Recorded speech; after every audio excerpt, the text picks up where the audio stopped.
Madriaga, ano ba yung paiyak-iyak mo dyan? Cry-cry ka dyan? Hawak mo naman ang script.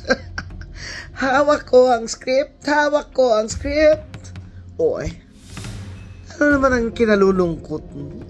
Talagang ano, may award ka talaga siguro, no? May maleta ka rin. Alam mo, ito si Madriaga.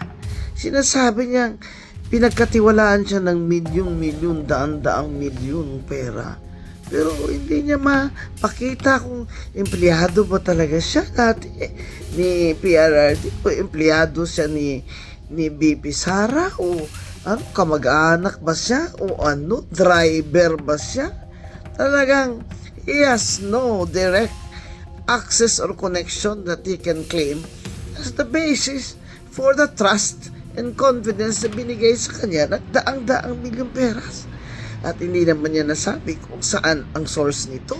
Paano mo masasabi na ang perang yan ay galing sa masama kung hindi mo man nakita kung saan yan kinuha? Pambira itong committee ni Congresswoman Luistro. Lahat parang affidavit ni Madriaga ay admissible lang. Affidavit na may supplemental pa. Baka naman may extra supplemental pa dyan. Yung extra power tide, yung gano'n. Grabe kayo.